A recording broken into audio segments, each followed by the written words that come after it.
Hi everyone, hope you all are fine. Let's start next.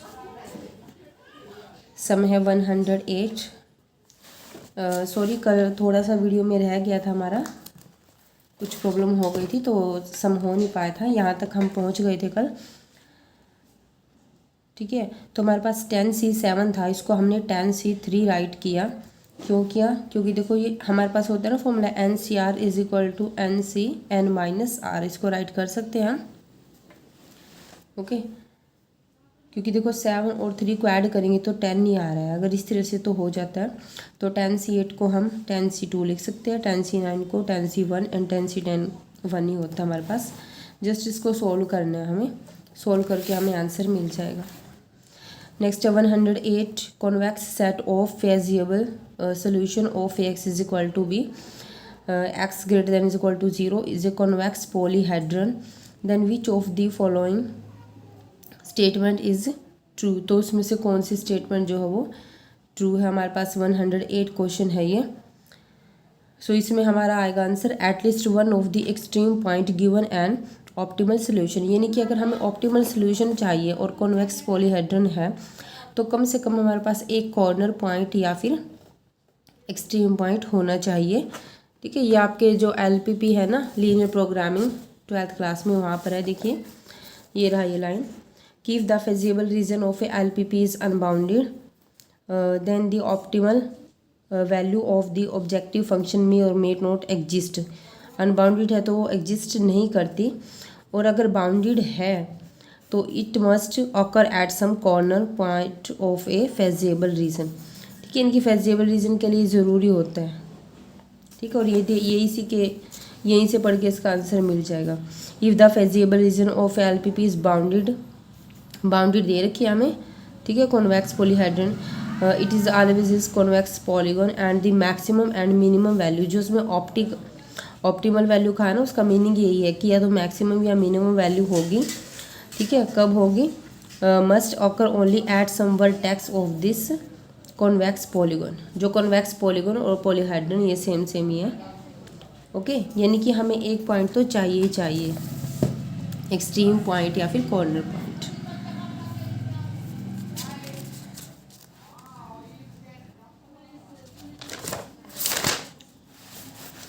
Next है 124,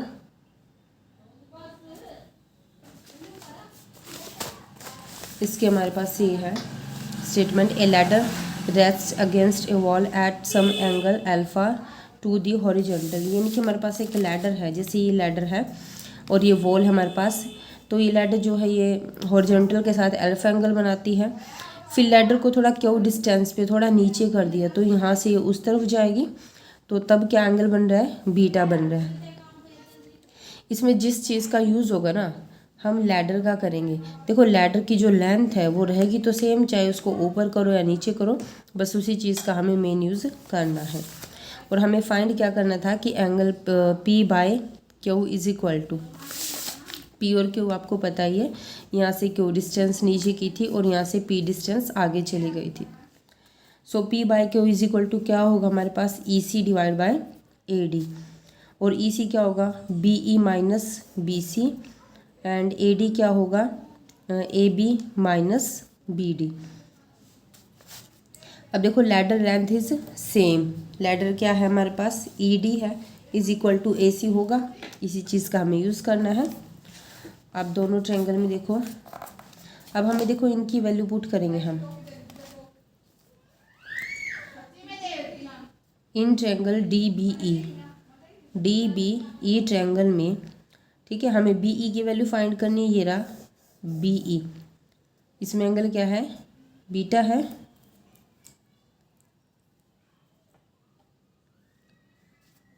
यहाँ beta कर लीजिए। तो कोस बीटा क्या होगा, यानी कि एंगल क्या होता है? बेस बाय हाइपोटेन्यूज, यानी कि BE बाय ED हो जाएगा। और हमें वैल्यू किसकी चाहिए? BE की, तो BE की वैल्यू क्या आ जाएगी? ED cos beta. नेक्स्ट है इसी ट्रायंगल में देखो और क्या है जो इसमें है? BD है, इसी ट्रायंगल से हम निकाल सकते हैं। अब BD क्या है? परपेंडिकुलर, तो परपेंडिकुलर बाय हाइपोटेन्यूज, ठीक है, हम ये हाइपोटेन्यूज वाला ही क्यों ले रहे हैं, क्योंकि हमें पता है कि ये हाइपोटेन्यूज और इसका हाइपोटेन्यूज इक्वल है। So B D by E D क्या होता है, साइन बीटा आ जाएगा। तो यहाँ से बी डी की वैल्यू हम निकालेंगे ई डी साइन बीटा। ये इक्वेशन 1 थी, इसको स्टार दे दिया, ये 2 और 3। सिमिलरली इस ट्रायंगल से हमारे पास क्या क्या मिल सकता है, बी सी और ए बी। बी सी क्या होगा हमारे पास, देखो बेस बाय हाइपोटेन्यूज क्या होता है, कोस अल्फा हो जाएगा। तो B C is equal to क्या आ जाएगा, ए सी कोस अल्फा। सिमिलरली हम ए बी फाइंड कर लेंगे, तो वो क्या आ जाएगा, ए सी साइन अल्फा। सारी वैल्यूज उसमें हम पुट कर देंगे। अब क्योंकि ई डी और ए सी इक्वल है, तो ए सी की जगह भी हमने ई डी कर दिया एंड देन इसको कैंसिल कर दिया। अब कोस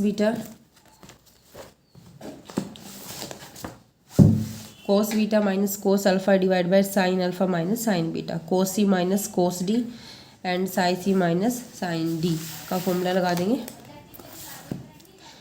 तो cos C minus cos D minus 2 sine C plus D by 2 sine C minus D by 2। अगर बाहर माइनस है तो सी माइनस डी होगा, और अगर अंदर इंक्लूड करना है तो ये उल्टा हो जाएगा, डी माइनस सी हो जाएगा। And sine C minus sine D क्या आ जाएगा, 2 को C plus D by 2 sine C minus D by 2। 2 से 2 कैंसिल हो जाएगा यहाँ से, और ये माइनस हमने अंदर एडजस्ट कर लिया, तो अल्फ़ा माइनस बीटा आ जाएगा और ये कैंसिल हो जाएगा। अब साइन बाय कोस क्या बन जाएगा, tangent beta plus alpha by 2, और ये हमारा आंसर है। नेक्स्ट सम है 140। If x raise to the power 1/3 plus x raise to the power -1/3 is equal to 2 है, then this is equal to, देखो ये ट्रिक से हो जाएगा। अब देखो हमारे पास जो ऑप्शन है 0 1 2 3, ठीक है, इसमें कौन सा ऑप्शन रखें कि वैल्यू 2 आ जाए। 0 रखेंगे तो नहीं आएगा, बट 1 रखेंगे, 1 की पावर कितनी भी 1 नहीं आएगा, यहाँ 1 की पावर कुछ भी 1 आएगा, तो 2 आ रहा है। ठीक है, इनकी इस कंडीशन को सेटिस्फाई कर रहा है। तो अब 1 हम यहाँ पर पुट कर देंगे, तो इसका आंसर क्या आएगा, 1 - 1 इज इक्वल टू 0। और 2 और 3 रखने पे तो 2 आएगा ही नहीं। ओके, नेक्स्ट देखिए, directrix of the parabola this is equal to. अब ये पैराबोला गिवन है, पहले हम इसको स्टैंडर्ड फॉर्म में क्या करेंगे, राइट कर लेंगे। क्या होता है standard form, y² is equal to 4ax type की होती है। तो y को अलग कर लो, x वाले को अलग कर लो। अब देखो हमें होल स्केयर चाहिए होता है y का, तो इसमें क्या करेंगे, होल स्केयर बनाने के लिए 4 को ऐड कर लेंगे, दोनों तरफ ऐड कर देंगे। तो यहाँ पर y + 2 का होल स्केयर हो जाएगा, यहाँ -4x + 7 इज इक्वल टू, यहाँ से 4 कॉमन ले लेंगे, क्योंकि हमारे पास फॉर्मूले में क्या होता है -4a या 4ax होता है ना। तो अंदर क्या रह गया, x - 7/4, इसको नेम दे दिया कैपिटल X। सो यहाँ पे जो कैपिटल Y है वो क्या है, स्मॉल y + 2, और कैपिटल X x - 7/4। अब ये स्टैंडर्ड फॉर्म का बन गया। अब इसको अगर हम कंपेयर करें, देखो हमारे पास स्टैंडर्ड फॉर्म में पैराबोला यही होता है ना। ठीक है, जो डिस्टेंस होती है ये क्या होती है, डायरेक्ट्रिक्स होती है, x is equal to a, और वही हमें निकालनी है। तो इसके साथ अगर हम कंपेयर करते हैं, y² is equal to -4ax, ठीक है, तो यहाँ पे a हमें क्या मिलेगा, देखो x के साथ -4 है, x के साथ -4 है, it means -4 is equal to -4 हो जाएगा। तो यहाँ से a की वैल्यू 1। लेकिन डायरेक्ट्रिक्स के लिए क्या चाहिए, x is equal to a। हमारे लिए तो x ये है, कैपिटल X यही इसी का काम कर रहा है। So x is equal to a है ना, तो यहाँ पे x की वैल्यू जो भी थी कैपिटल X की ये पुट कर दी हमने, और यहाँ से सोल्व करके x की वैल्यू फाइंड कर ली। सो ये हमारी डायरेक्ट्रिक्स आ गई। नेक्स्ट हमें ये गिवन है, जनरल सोल्यूशन इसका फाइंड करना है। देखो जब भी ऐसे क्वेश्चन हो, देखो cos c + cos d वाला फॉर्मूला लग रहा है ना, तो या तो इवन को लो या फिर ओड को एंगल हो उसको साथ लो। तो हम इवन तो एक ही है, ओड को ले लेंगे 1 और थीटा और 3 थीटा को ले लेंगे। तो cos c + cos d का फॉर्मूला लगाएं, यहाँ से cos 2 थीटा बाहर लिया हमने, 0 के इक्वल गिवन है, तो या तो ये 0 या फिर ये 0। सो यहाँ से cos 2 theta is equal to 0 है। देखो cos theta is equal to 0 होता है, cos x is equal to अगर 0 होता है तो x की वैल्यू क्या होती है, 2n + 1 π/2। तो ऐसे 2 उधर चला जाएगा, तो थीटा क्या हो गया, 2n + 1 π/4। एंड नेक्स्ट है हमारे पास क्या था, 2 थीटा प्लस 1 0 था, तो 2 cos theta is equal to -1, cos theta is equal to -1/2 is equal to minus cos of π/3 हो जाएगा। तो इस माइनस को एडजस्ट कर लेंगे, कोस पाई माइनस π/3 कोस 2 π/3। तो यहाँ से थीटा की वैल्यू क्या आ जाएगी, देखो हम ऑप्शन के हिसाब से चलते हैं। अब 2 π/3 उसमें अकेला तो कहीं नहीं दे रखा, ठीक है, जनरल सोल्यूशन दिया हुआ उसमें जनरल निकालना है, यानी कि हमें n के लिए निकालना है। तो जब cos x is equal to cos y होता है तो x किसके इक्वल होता है, 2nπ प्लस माइनस वाई के इक्वल होता है। So theta is equal to क्या आ जाएगा, 2nπ प्लस माइनस वाई की वैल्यू क्या है 2π/3 and this is our answer. Next हमें ये गिवन है xn is equal to this, then x1 x2 x3 up to soon infinity is equal to, अब xn है, x1 x2 x3 की value हम निकाल सकते हैं n की जगह 1 2 3 पुट करके। सो जब हमने 1 पुट किया तो π/2 बन गया, और इसको राइट कर सकते हैं e⁻∗ π/2। जब 2 रखा तो आ जाएगा e⁻∗ π/4, x3 रखा तो e⁻∗ π/8 आ जाएगा।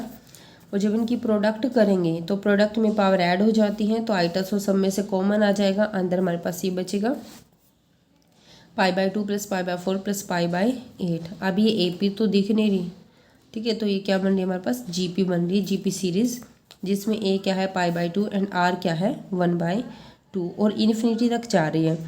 हमें पता है कि जो इन्फिनिटी की सीरीज़ है GP, उसका सम क्या होता है A/1 माइनस R, जो मोड ऑफ R है वो लेस देन 1 है ना, 1/2। 1 से लेस है तो 1 में से माइनस करना है, R से लेस है 1 लेस है तो R में से 1 माइनस करना है। सो A क्या था π/2 एंड 1 माइनस 1/2, सोल्व करके पाई आंसर आ गया। इट मीन्स जो वैल्यू थी यहाँ पे, इसकी जगह क्या आ जाएगा pi e⁻∗ pi is equal to cos pi plus iota sine pi. Cos pi क्या होता है -1 एंड आइटा साइन पाई क्या होता है 0, तो -1 हमारा आंसर आ जाएगा। That's all for today.